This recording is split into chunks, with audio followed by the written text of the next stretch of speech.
In this video, I'm gonna tell you everything you need to know about goal setting, so stick with me. People have been setting goals for as long as they've been around. Nope, not these goals. Yeah, that'll do. The very first goal was simple, survival. Some would actually say that a caveman's purpose was crude, to win the fights and to reproduce. But as civilization progressed, our aims have shifted into something undoubtedly more sophisticated, like money, fame, and status. Goal setting has become somewhat of a trend recently. People are going wild setting New Year's resolutions, evaluating their lives and all, and self-help gurus have been monetizing this massively. Enter me, trying to do the exact same thing. On a more serious note though, I'm here to debunk some myths and give you the pure essence of what goal setting should be about. And to make it easier for you, I've divided this video into a few parts. Part 1. Where should goals come from? Remember the video about setting your vision? No? Well, then go watch it right now, because what I'm about to tell you is going to blow your minds. Goals should come from nothing else than the difference between your vision and reality. Whoa.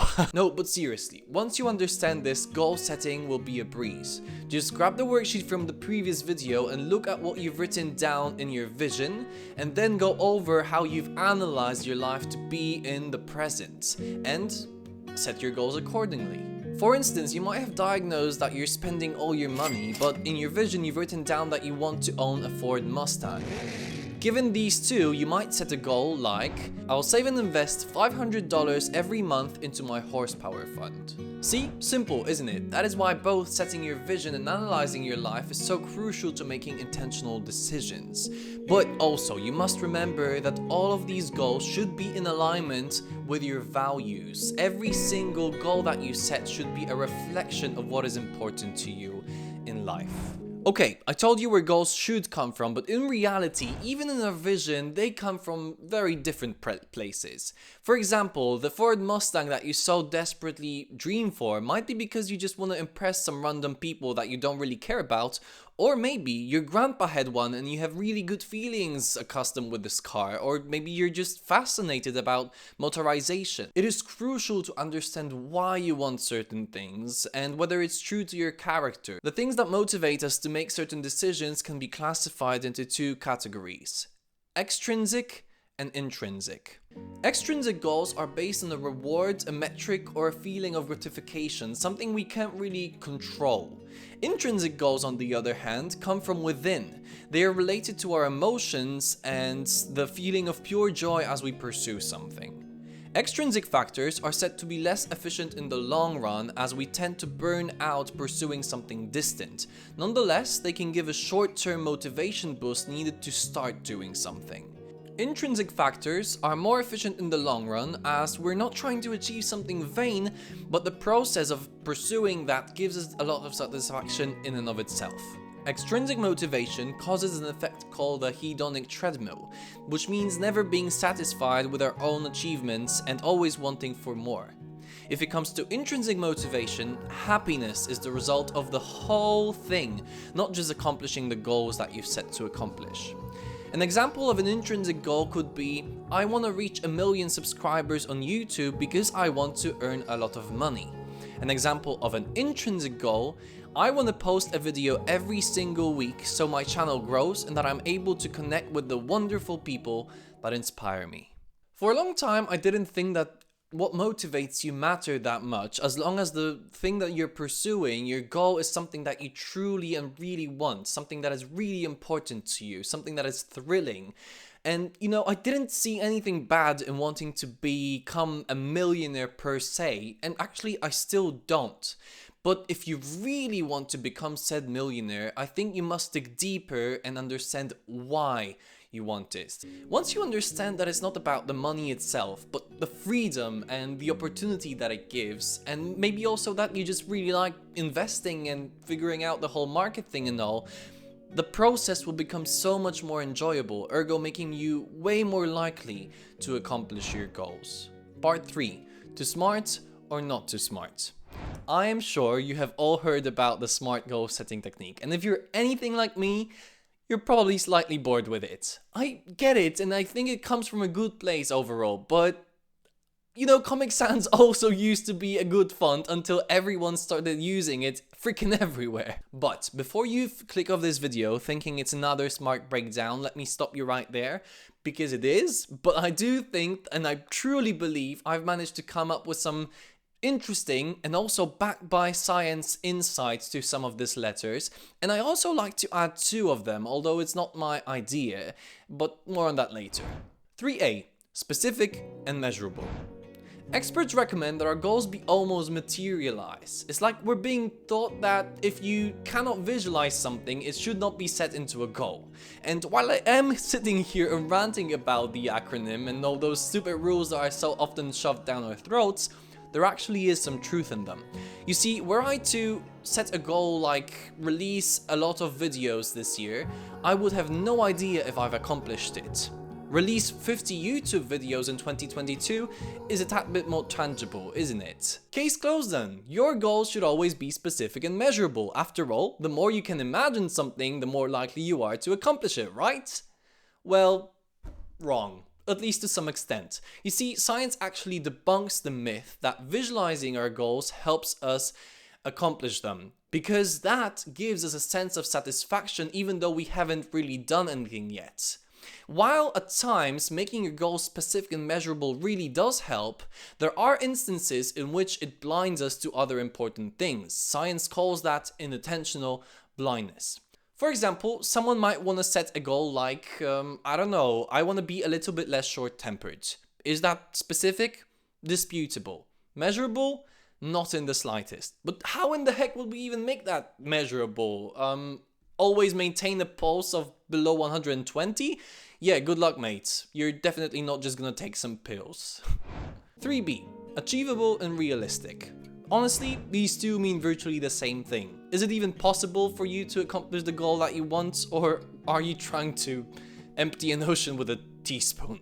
That is why the letter R better stands for relevant, and this I cannot disagree with in the slightest. Your goals should be what is important to you. They should be relevant to you. That's as simple as that. Just remember, stay true to yourself and not to anyone else. But let's talk about the realism of goal setting for a minute, the achievability, if you will. I have a feeling that this is where the gurus are slightly confused. Some actually say to 10x your goals, because even if you don't earn $10 million in a year, you might earn just a little more than the mere million you originally strive for. But does that even work? I honestly cannot imagine releasing 500 videos this year, especially that I know how difficult it is to release 50. So what in the heck should I do? Realistic or not? Overdone or achievable? Well, here's what science has to say. As you can see, our willingness to act upon goals grows rather slowly and gradually with their difficulty up to a certain point at which what we strive for becomes too difficult to achieve and our motivation falls drastically. I find this graph to be exceptionally truthful. Notice how the tipping point is quite visibly shifted to the difficult side of the spectrum. I think the goals must be thrilling. They must be motivating in the I haven't done this before and I want to try because it excites me kind of way. And to do that, your goals cannot be easy. 3C, time bound. I don't think there's too much to be said about this letter. Giving ourselves deadlines often is the key to accomplishing our goals. Remember to be realistic, but also don't give yourself too much time. Parkinson's law states that if you give yourself 20 minutes to do something, you'll do it in 20 minutes. But if you give yourself an hour, guess what? You'll take an hour. Finding the right balance when setting deadlines is not an easy duty, and though I have not found scientific data to support this claim, I suppose that the difficulty versus motivation graph might be applicable here as well, meaning that deadlines that are just a little bit hard to accomplish are the most effective. But I don't know for sure. One very important thing to note when talking about time is the fact that it's limited. And no matter how much many of us would love that, the day is never going to be more than 24 hours. And that is why prioritizing our goal is absolutely crucial. Warren Buffett actually says to pick your top 5 life goals and completely forget about the rest until you've completed all 5. That sounds drastic, I know, but it sure as hell is easier to slam down 5 nails than 30 nails at a time. Prioritizing our goals also helps lift the burden of unaccomplished tasks off our shoulders. We might want to learn a new language, for example, but starting our business is just more important to us at the moment, and that is why we simply should not be doing everything at once. 3D. Evaluate and reward. Smarter is better than smart, so why not just add these 2 letters? And even though they don't exactly fit into the what goals should be like formula, and rather what we should do to make them great, I cannot stress their importance enough, especially evaluation. I think there might be nothing more helpful in terms of realizing your goals than going over them regularly, except acting upon them, of course, but that I treat as something completely obvious. How often do we set some goals at the beginning of the year and then just completely forgot about them after a few weeks? I try to look at, read, and sometimes even rewrite my goals every single morning. Now, this does not always happen, but when it does, I'm really focused, motivated, and driven, and when I'm working that day, I know that I'm working towards my goals. I know that I'm working towards realizing my dreams. But evaluation also means looking at your goals after some time has passed, after you've gained perspective. Oftentimes we're going to completely fail at accomplishing our goals, and that might be because we've completely neglected something, but it also could be because the goal was just set in the wrong way. Either way, if we draw our conclusions and learn our lessons and bring them into the future and make our goals better, nothing's wasted. Now, reward.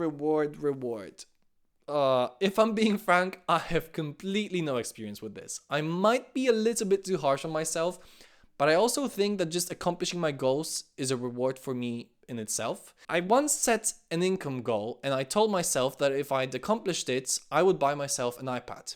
Guess what? That goal was ticked off at the end of the year, but I don't see an iPad lying around. But I do still think that giving yourself rewards for especially the smaller goals, the ones that might not be as motivating in themselves, might be an additional boost of motivation. So if that works for you, go ahead. Part 4. Misconceptions. Let's quickly go over some of the goal setting myths that often mislead people and prevent them from accomplishing their goals. Number 1. Writing them down. You might have heard that writing down your goals, pen and paper style, will increase your chances of accomplishing them by 42%. And generally, that's true. But this notion has been so popularized on the internet that I have a feeling that some started believing that is the key to their success. It's not. 42% is something, but it's not that much. And it's nothing if you don't actually take action. Number 2. Sharing them with others. Some say that if you share your goals with others, you'll hold yourself accountable and work harder as you won't want to come over as unsuccessful. This has been debunked by some studies which show that sharing your goals actually gives you a micro sensation of them being already accomplished, thus lowering your motivation to accomplish them for real. Number 3. Visualizing them. It turns out that visualizing yourself swimming in a pool of cash won't help you swim in a pool of cash. It's physically impossible. But seriously, visualization leads to procrastination, as just like with sharing goals with others, it gives us the feeling of accomplishment without actual accomplishment. Number 4. Goals for everything. Some things just don't need to be set into goals. It's okay not to have a plan sometimes and just figure things out as we go. It's all about having some common sense. Also, again, don't set too many goals. Just like with medicine, some goals is good, just try not to overdose. Part 5. Conclusion. Whew, that was a handful. So to make this a little bit more digestible, let's recap. Goals should come from the difference between your vision and reality. There are 2 types of motivation, extrinsic and intrinsic. The latter helps with long-term motivation and not quitting. The most important thing is to set goals that you're truly excited about. The SMART technique is generally useful, but use it with a grain of salt and adjust it to your own purposes. Aims that are quite hard to achieve are said to be the most motivating. The same thing probably applies to quite tight deadlines. Be sure to look at your goals regularly and don't just forget about them. Remember that no trick or hack will accomplish your goals for you. There is nothing more effective than just taking action. I hope you enjoyed this video, but most importantly that it will help you set better, more intentional goals. Thank you so much for watching. Please subscribe and see you in the next one.